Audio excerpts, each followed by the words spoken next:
The appeal of conspiracy theories. According to a poll from Fairleigh Dickinson University, over half of American adults believe in at least one conspiracy theory. And though subscribing to conspiracies is more rampant in some personality types and social demographics than others, false narratives of one form or another are held by people across all racial, economic, and political backgrounds. In an age when access to information from legitimate sources are only a click away, why are conspiracy theories still so prevalent? What makes them so appealing? Well, there are quite a few psychological factors that lead to the belief in conspiracy theories.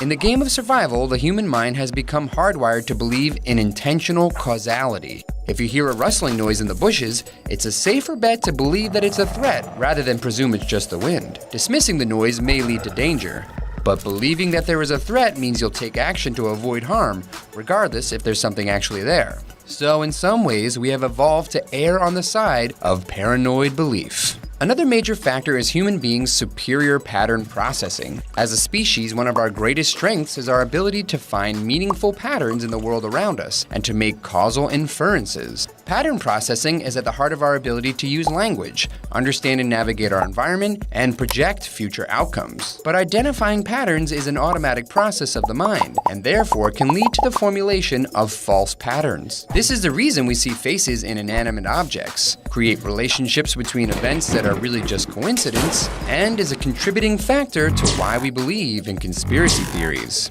There is also our tendency towards confirmation bias. Acknowledging that we are wrong about something is a difficult thing for most of us to admit. This is especially true of concepts and ideas that we associate with our worldview.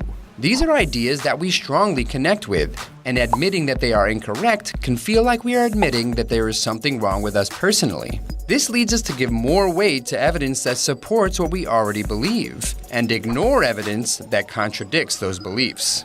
There is also our innate tendency to assume that big events have big causes. For instance, the president being killed by a single shooter acting alone feels unbalanced. That is why a covert government conspiracy with multiple shooters feels more plausible, despite the evidence otherwise. Another contributing factor is projection. This is an unconscious impulse to deny negative qualities in ourselves while attributing them to others. For those who actively conspire and lie, they reflexively believe that others are acting similarly, making conspiracies more plausible and widespread.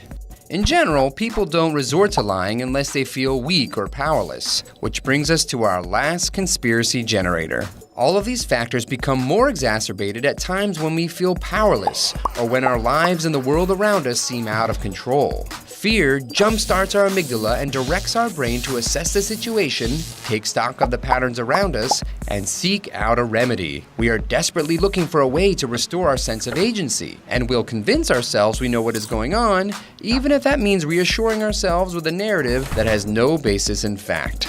That said, not all conspiracy theories are false. Some indeed turn out to be true. That is why it's always important to keep an open mind, weigh all the evidence, determine if the sources are legitimate, and be careful not to be seduced by the lurid appeal of a juicy conspiracy just because it supports something you want to believe.